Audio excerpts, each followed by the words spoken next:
नमस्कार, मैं हूं विक्रांत यादव और आप देख रहे हैं आपका अपना चैनल द स्वतंत्र। अमेरिकी राष्ट्रपति डोनाल्ड ट्रंप अब एक बार फिर उन्होंने अपना अनिश्चित काल के लिए सीज फायर बढ़ा दिया है, लेकिन ईरान अड़ गया है कि वो बातचीत नहीं करेगा।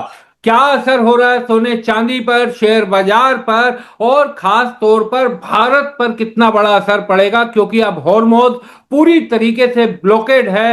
भारत के लिए भी बड़ी दिक्कतें पैदा हो सकती हैं। बात करने के लिए मौजूद हैं वरिष्ठ पत्रकार उत्पल चौधरी जी। उत्पल जी, बहुत बहुत स्वागत है द स्वतंत्र पर। Thank you. सर, किस तरह से देखा जाए, ये हॉर्मोज तो एकदम अटक गया है, अब तो एकदम कर्फ्यू तगड़ा वाला कर दिया है। ट्रम्प साहब कह रहे हैं किसी को नहीं निकलने देंगे। हाँ, लेकिन ये बात देखिए, ट्रम्प जो है ना, ट्रम्प धीरे धीरे बैकफुट पे जा रहा है। पहले ट्रम्प बोला कि भाई हम सिविलाइजेशन को बर्बाद कर देंगे, तबाह कर देंगे, डायलॉग दिया। उसके बाद से जैसे मोहल्ले में देता है ना कि देख हाँ। लेंगे भाई, उसी टाइप से। तो और उसके बाद से फिर सीज फायर किया। सीज फायर करने के बाद फिर जो है दोबारा सीज फायर कर दिया, वो भी अनलिमिटेड टाइम के लिए, टिल जब तक ईरान कुछ उसके सामने दे नहीं सकता है। तो देखिए, ट्रम्प जो है वो युद्ध से निकलना चाहता है, क्योंकि उसके लिए जो सबसे बड़ा फैक्टर है कि दो तीन बातें हैं। एक तो नवंबर में जो चुनाव है वो हार जाएगा, रिपब्लिकन पार्टी उससे नाराज चल रही है। और जो अप्रूवल रेट जो है वो जो है 40 के नीचे अगर चला जाता है, हालांकि वो वेरी कर रहा है, कभी 32 जाता है, कभी 39 जाता है, लेकिन 40 के नीचे जो चला जाता है तो वो हार जाता है। इसके पहले भी दो प्रेसिडेंट जो है उस तरीके से चला गया था। जिमी कार्टर गए थे और निक्सन के समय भी चला गया था, निक्सन तो रिजाइन कर दिया था। तो वो कई सारे फैक्टर हैं। तो उसके कारण एक तो वो बैकफुट पे है, नंबर एक। दूसरी बात की जो उसका मिसाइल सिस्टम है, वो देख रहा था कि 45% मिसाइल जो है उसके खत्म हो गए हैं। और जो है 50% जो है थर्ड जो एयर डिफेंस वाला जो है वो खत्म हो गया है। तो इसके पास हो गया है खत्म। और हथियार तो इसको चाहिए चाहिए, सब कुछ चाहिए। दूसरी बात की ये, लेकिन एक चीज देखा जा रहा है कि C-17 जो है वो लगातार जा रहा है। जब आप फ्लाइट रडार में जाकर देखेंगे तो एक रेला बना हुआ है उसमें। तो या देखिए, दो बातें हो सकती है। ट्रंप है बदमाश, या तो वो टाइम बाय कर रहा है कि सीज फायर कर करके हम आगे बढ़ाएं और आम हथियार उसका तैयार हो जाए, फिर जो है अटैक करने की बात है वो, नंबर एक।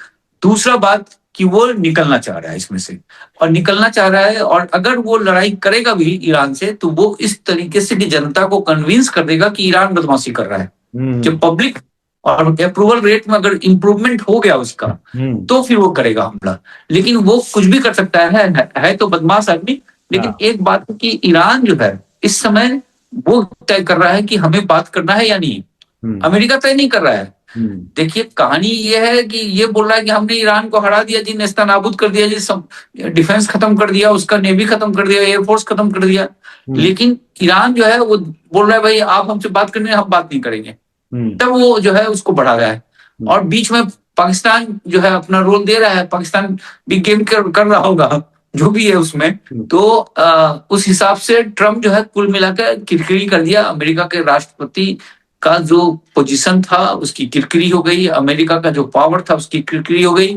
और ये साबित होने लगा कि अमेरिका के पास अब ताकत ही नहीं है। जैसे ब्रिटेन भी अगर हो गया था एक जमाने में, तो 1956 के पास दुनिया को पता चल गया कि भाई ब्रिटेन तो है ही नहीं, खत्म हो चुका है पावर। तो ऐसा ही कुछ रिफ्लेक्शन दिखने लगा है अमेरिका की तरफ से। ये फैक्ट आ रहा है वर्ल्ड के सामने। सर, अब इस पे इसका क्या असर पड़ेगा सर, क्योंकि बाकी चीजों की बात करें, सोने चांदी की, में हम पहले सोने की बात कर लेते हैं, लेकिन आज मैं चाहता हूं कि आप चांदी के बारे में थोड़ा समझाइए। सर, चांदी में चल क्या रहा है? 80 से नीचे रेट चला गया है, 77 तक पहुंच गया है। चाइना में लगातार जमकर खरीद हो रही है। आखिर चांदी में चल क्या रहा है, हो क्या रहा है चांदी में? देखिए, सिल्वर में जो था ना, एक तो 50 जो डे मूविंग एवरेज था उसका 78-79 के आसपास, तो उसके आसपास हो रहा था। उसके बाद से एक जो है फॉलिंग वेज को उसने ब्रेक किया था, तो उससे लग रहा था कि ऊपर चला जाएगा ये। वो उस कंडीशन में 80 के ऊपर गया, 82 के आसपास गया, फिर लेकिन नीचे खिसक गया। तो उसमें यह था कि अगर 84 के ऊपर चला जाता तो फिर वो बुलिश रिजिम में चला जाता, लेकिन उसके पहले ही उस पर खिंचाव आ गया। अब सिल्वर को देखिएगा कि कॉमिक्स के पास में सिल्वर है ही नहीं, 9,900 के आसपास है। और जनवरी में अगर आप देखिए तो जो है जनवरी के फर्स्ट या सेकंड वीक के आसपास उसके पास लगभग 19,000 के आसपास था। अच्छा। Metric ton. तो वहां से जस्ट 50% हो गया है। ठीक। अब कॉमिक्स में ये देखा जा रहा है कि जो सिल्वर का डिलीवरी है वो 79 टन, 89 टन, 76, 56, इस टाइप का एक ह्यूज जो है बाइंग हो रहा है, हाँ, उसमें से वो निकल रहा है, लेकिन रेट जो है वो भाग नहीं रहा है। हाँ, और जब आप कॉमेक्स के इसको देखेंगे, जो डे वाला जो आता है उसका चार्ट, उसमें जो 4-5 बैंक हैं अमेरिका के, हाँ, वही खरीद बेच रहे हैं। वो क्या करता अच्छा, है, एक दिन खरीदता है बेचता है, दूसरे दिन फिर वो खरीदता है वो बेचता है। ब्रोकर सब जो करने लगता है, जब एक स्मॉल कैप के शेयर्स में, पेनी स्टॉक्स पे, कि खरीद बेच करके रेट को ऊपर नीचे करता रहता है, मैनेज करता रहता है, वहां तो भगाता है, यहाँ मैनेज करके रोका हुआ है रेट को। और इसमें जो चीज देखा जा रहा है कि चाइना में बहुत जबरदस्त सिल्वर मंगाया गया। हाँ, चाइना में 2-3 बातें हो गई। एक तो सिल्वर उसने जमकर मंगाया जो है बाहर से, वहां प्रोसेसिंग होता है, 60% प्रोसेसिंग वो होता है वहां पे। दूसरा क्या हो गया कि चाइना में कॉपर भी बहुत प्रचुर मात्रा में चाइना ने जमा किया। हाँ, तो कॉपर जब जमा करते हैं तो कॉपर के साथ बाई प्रोडक्ट है सिल्वर, तो वो सिल्वर भी निकल रहा है। तो दो चीजें, तो क्योंकि चाइना के एक्सचेंज में सिल्वर जो है घटकर 500 मैट्रिक टन के आसपास आ गया था, और वो अभी जो है 1000 मैट्रिक टन के ऊपर चला गया, तो वहां डबल हो गया। चाइना में डबल हो गया एक्सचेंज में, और कॉमेक्स में 50% हो गया। ठीक, यहाँ रेट उसी तरह से, और चाइना में जो $10 का जो फर्क था, 10-12 डॉलर, वो फर्क बना हुआ है। यानी चाइना में जो एक्सपोर्ट से जो माल आ रहा है वो, प्लस जो आपको सल्फ्यूरिक एसिड के चक्कर में जो कॉपर, एक्चुअली कॉपर को जो आप निकालते हैं ना, तो सल्फ्यूरिक एसिड निकलता है, तो सल्फ्यूरिक एसिड जो है वो चाइना के पास जमकर हो गया, जमकर उसने अभी 1 तारीख से उस पर प्रतिबंध लगा रहा है भेजने में, तो वो, और उसके चक्कर में सिल्वर भी निकला। लेकिन सिल्वर का रेट जो है वहां खरीदारी जमकर हो रही है जो है चाइना में, लेकिन ये कॉमेक्स में रेट नहीं भाग रहा है। तो ये देखा जा रहा है कि $10 का जो फर्क है, चाइना में लोग बेच देता है और कॉमिक्स में खरीद ले रहा है, क्योंकि कॉमिक्स में जो नॉट फॉर सेल था उससे कम होता जा रहा है। For sale as it is है, जो 2400 मैट्रिक टन के आसपास है वो एज इट इज है, और नॉट फॉर सेल जो था 10,000 के आसपास, वो घटते हुए 7,000 के आसपास आ गया। तो नॉट फॉर सेल को सेल पे लाता है तुरंत बटन से, और वो निकल जाता है, और रेट आपस में फ्लक्चुएट करके मैनेज होता है। तो $10 जैसे चाइना में मान लीजिए बेचा और यहाँ खरीदा, तो $10 का उसको फायदा हो गया, है ना। तो इस तरीके से सिस्टम चल रहा है, और उससे रेट को मैनेज किया हुआ है पूरी तरीके से। पहले क्या हो रहा था कि डेरिवेटिव्स के जरिए सिल्वर को मैनेज किया जाता था, डेरिवेटिव्स में शॉर्ट लगा के। तो शॉर्ट में होता था कि आपके पास कोई माल होता नहीं था और आप सीधे लगा देते थे, जो है ना, जो फ्यूचर ऑप्शन में जो भी करते थे आप, तो वो आप लगा देते थे। 5% के माल पे 95% का कमाई जो है, तो वो सिस्टम टूट गया क्योंकि फिजिकल मांग होने लगा। तो अब भाइयों ने क्या किया है कि फिजिकल में ही खेला निकाल दिया है, और इतना स्मार्टली निकाला है कि अब सिल्वर का रेट को भागने ही नहीं दे रहा है। तो ये चीजें हैं। अब ये देखना है कि ये सिस्टम कब ब्रेक होगा, ये तो कहना बड़ा मुश्किल है। जब भी सिस्टम ब्रेक होगा तो वो है, लेकिन एक चीज है कि इन तमाम चीजों के बावजूद सिल्वर जो है वो नीचे नहीं गिर रहा है ज्यादा। 71 का जो उसका सपोर्ट लाइन है उससे नीचे नहीं जा रहा है, तो वो एक पॉजिटिव चीज दिखता है इस वक्त। तो तनाव है लेकिन खेल है, लेकिन ओवरऑल आने वाले समय में ठीक ही रह जाता है। ये सब तात्कालिक होता है जो भी चीजें हैं। लेकिन ये तो बड़ा इंटरेस्टिंग लग रहा है, आर्टिफिशियल तरीके से एक तरह से कंट्रोल कर रखा है, और खुद ही खरीदना, खुद ही बेच देना, और उसे लगातार पूरी तरीके से कंट्रोल रखना, जो 4-5 बैंकों के बारे में आपने बताया। हाँ, तो ये उसी तरीके से मैनेज हो रहा है। सब बैंक तो आपस में मिले रहते हैं ना, ये लोग अच्छा खासा कमाई करते हैं, क्योंकि देखिए बैंक जो है बहुत जबरदस्त कमाई करता है। इस समय क्या हो गया, जो ट्रम्प का ये जो देखा गया, जो उतार चढ़ाव किया ट्रम्प ने जो अपने बयानों से, तो उसमें कई लोगों ने तो कई करोड़ कमाए। लेकिन एक चीज देखा गया कि ये जो ऊपर जो नीचे होने लगा, तो इस समय बैंकों ने बड़ी जबरदस्त कमाया, अमेरिका के बैंकों ने।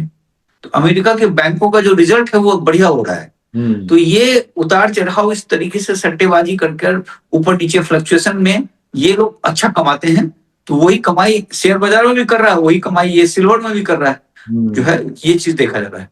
और यहाँ आम आदमी चिंता कर रहा है कि चांदी और सोने के दाम क्यों अटके हुए हैं, असल कारण जो है ये पता चल रहा है। और सोने में क्या दिखाई दे रहा है सर, जैसे ही कल कच्चे तेल के दाम बढ़े, सोने में भी थोड़ी गिरावट देखने को मिली। तो यानी सोने पे भी अभी प्रेशर तो लगातार बना रहेगा, क्योंकि हार्मोन्स का संकट भी बढ़ेगा तो तेल के दाम और ज्यादा बढ़ेंगे। देखिए वो जो नया फेड चिप आने वाला है मई में, जो 15 मई के बाद से जो आएगा, वो उनसे जब पूछा गया कि आप जो है इंटरेस्ट रेट जो ट्रम्प कहते रहे कि इंटरेस्ट रेट कट करो, पावेल को इसलिए भगाने के चक्कर में इस पे केस पे डाले, तो उन्होंने बताया क्या कि मेरे पे ऐसा कोई ट्रम्प ने बोला नहीं है इंटरेस्ट रेट को कट करने की बात।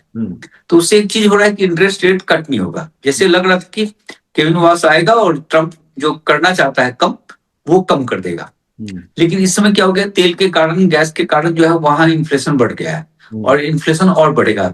3.3 हो गया था 2.4 से बढ़कर, तो वो और बढ़ने की संभावना है। तो उससे जो चीजें हैं कि वो जो है इंटरेस्ट रेट कट नहीं करेगा। इंटरेस्ट रेट कट नहीं करना यानी गोल्ड सिल्वर पे एक प्रेशर रहेगा, तो उसके कारण जो है गोल्ड में जो एक दबाव जो है वो देखा जा सकता है, नंबर एक। दूसरी बात की, अगर तेल जिस तरह से हॉर्मुज बंद है और तमाम चीज है, अगर इसी तरीके से बंद रहा तो फिर जो है डॉलर वाला मामला जो है वो होगा कि डॉलर का जो डिमांड होगा तो उसके कारण गोल्ड की बिक्री होती है। लेकिन इस समय जो एक दो तीन चीजें हो गया है कि डॉलर का बड़ा जबरदस्त शॉर्ट चल रहा है, तो जिसमें कि यूएई ने कहा अमेरिका को कि आप हमें जो है डॉलर प्रोवाइड कीजिए, नहीं तो हम आपको जो है दूसरे करेंसी में हम काम करने लगेंगे, युआन पे या दूसरे चीज पे। वो ये गया है कि डॉलर का शॉर्टेज इसलिए हो गया है कि दुबई जो है बड़ा हब था, डिस्ट्रीब्यूशन था डॉलर का। दुबई में तीन तरीके से पैसे आता है।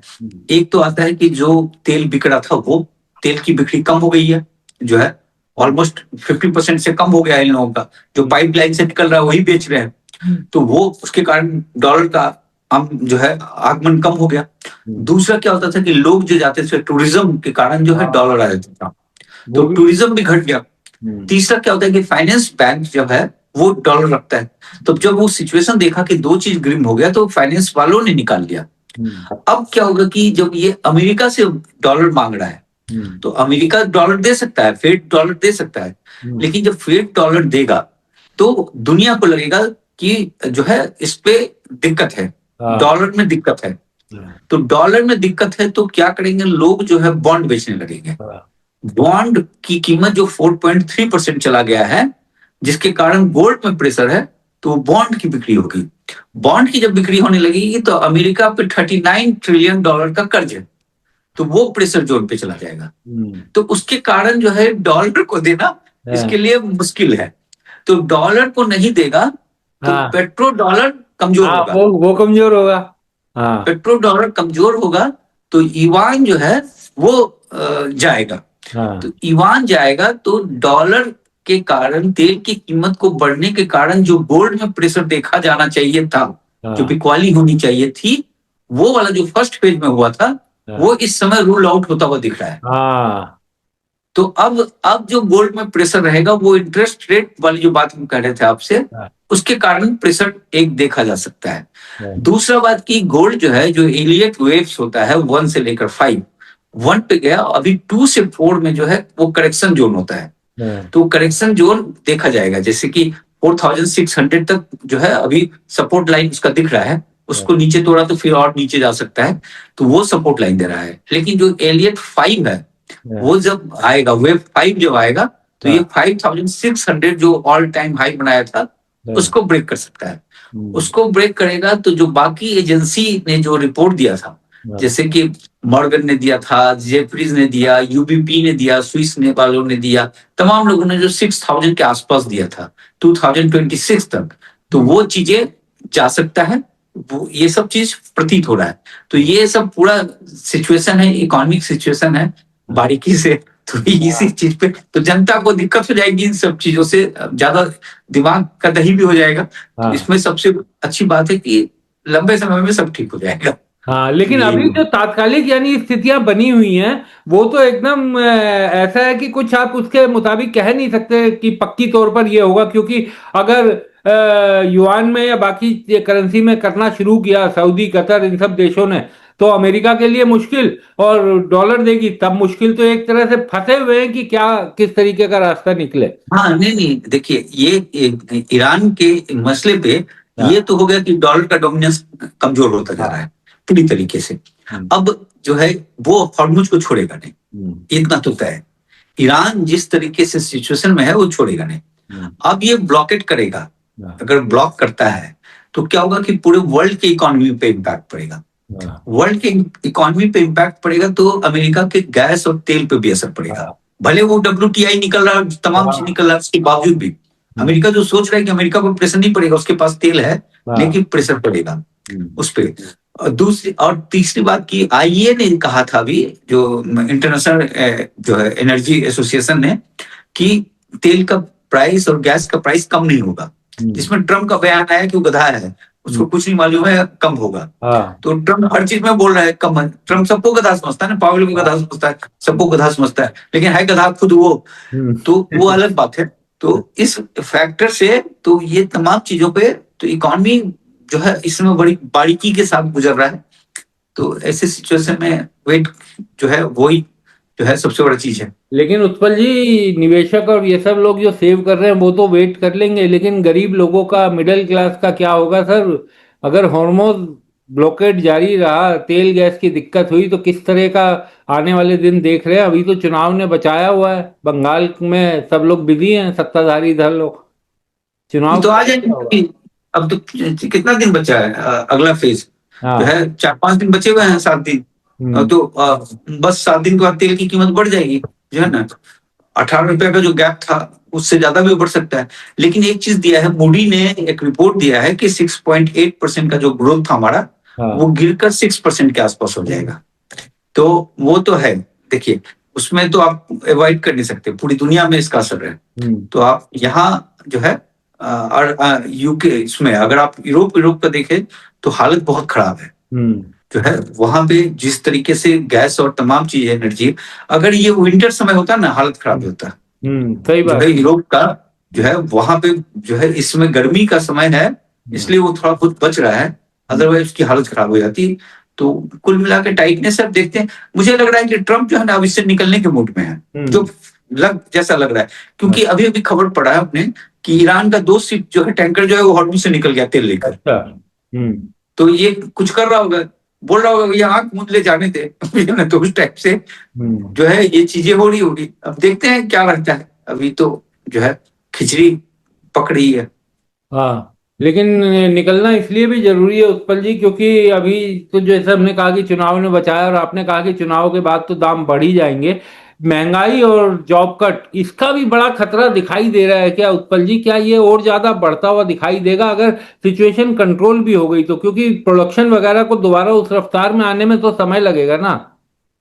देखिए, महंगाई तो रहेगा ही। देखिए, महंगाई क्या होता है, जो इन्फ्लेशन का जो डाटा आता है ना, हम्म, अब उसमें मान लीजिए 4% आपने कर दिया, हम्म, लेकिन जो रियल इन्फ्लेशन है वो महंगा हाँ, होता है। वो महंगा आप होता मतलब वो आप 4% कहें तो, लेकिन घरों में 4% फर्क नहीं पड़ता, वो 6%, 7%, 8% का फर्क पड़ता है। है। तो वो महंगाई तो रहेगा ही रहेगा। और जॉब कट की जो बात है, तो जॉब तो अब उस तरीके से तो उसमें तनाव तो है ही है। हम्म, और जो चीजें देखी जा रही है अभी, देख लीजिए, जितना भी अभी जॉब क्या करते हैं हमारे यहाँ ज्यादातर आईटी वाले लड़के सब, जो जो हाँ, भी है, वहां भी एक प्रेशर जोन तो देखा ही जा रहा है। वो हम्म। तो कॉर्पोरेट में दिखेगा ही दिखेगा, क्योंकि इन तमाम चीजों का असर आएगा वहां पे। तो जो है अब वो धीरे धीरे पता चलेगा, अभी शार्पली तो ऐसा कुछ है नहीं जो है। उत्पल जी, लेकिन पिछले दस बेरोजगारी दर बारह बढ़ सालों सकता है। 10-12 सालों से मजदूर जो हैं 11,000 तनख्वाह पे काम कर रहे थे, उन्होंने अपने लिए तनख्वाह बढ़ाने के लिए आंदोलन किया, तो लाठियां पड़ी और पाकिस्तानी तक कह दिया गया। कॉरपोरेट में ही कौन सा तनख्वाह बढ़ रही है, वहां कौन सा?